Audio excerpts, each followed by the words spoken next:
ఉదయం టిఫిను 5 రూపాయలకి మధ్యాహ్నం భోజనం, 5 రూపాయలకి సాయంత్రం భోజనం, 15 రూపాయలు పెడితే రోజంతా కూడా పొట్ట నింపేటువంటి అన్నా క్యాంటీన్లు ఏవైతే ఉన్నాయో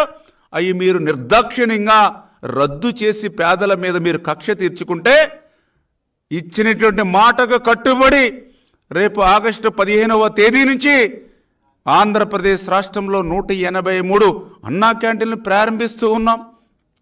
అంటే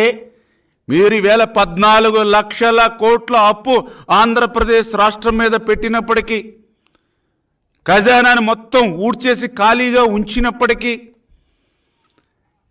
ఏదైతే కలెక్టర్ ఆఫీసుల దగ్గర నుంచి విలువైనటువంటి భూములన్నింటినీ కూడా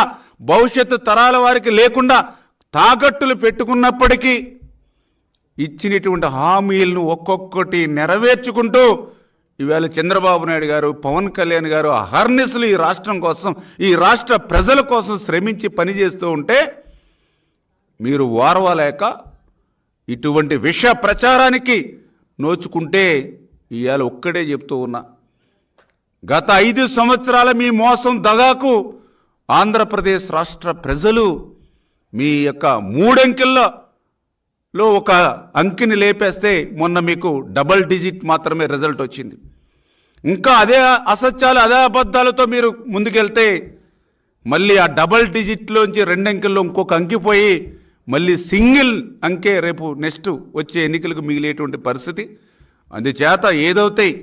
మీ ఓటమి నుంచి పాఠాలు నేర్చుకుని ఆంధ్రప్రదేశ్ రాష్ట్ర ప్రజలకు ఇంకా మెరుగైన సంక్షేమ అభివృద్ధి చెందడానికి సూచనలు ఇవ్వాలి తప్ప ఇటువంటి అసత్యమైన అబద్ధమైనటువంటి ప్రచారం మళ్ళీ కొనసాగిస్తే, ఇవాళ ప్రజలందరిలోనూ కూడా ఒక్కటే ఆలోచన ఉంది, ఇటువంటి విధ్వంసం జగన్మోహన్ రెడ్డి రాజకీయాల్లోకి ప్రజాస్వామ్యంలో ఉండడానికి అర్హుడు కాదు, ఇతను అనర్హుడు అనేటువంటి అభిప్రాయం ఇప్పటికే ప్రజల్లో బలంగా ఉంది. ఇదే అసత్యాలు, ఇదే అబద్ధాలతో మీరు ఇదే ప్రచారం కొనసాగిస్తే రేపు రాజకీయాల నుండి, ప్రజాస్వామ్యం నుండి శాశ్వతంగా ఈ జగన్మోహన్ రెడ్డిని ప్రజలే దూరం చేస్తారనే విషయాన్ని కూడా ఈ సందర్భంగా తెలియజేసుకుంటూ మరొక్కసారి చెప్తూ ఉన్నాం,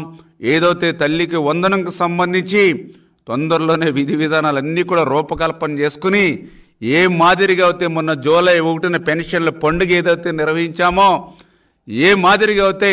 మరి అన్నా క్యాంటీన్లు ఏదైతే ఆగస్టు 15 ఒక పండుగలాగా ప్రారంభిస్తామో, ఏ మాదిరిగా అయితే ఉచిత ఇసుక ప్రజల ఇచ్చి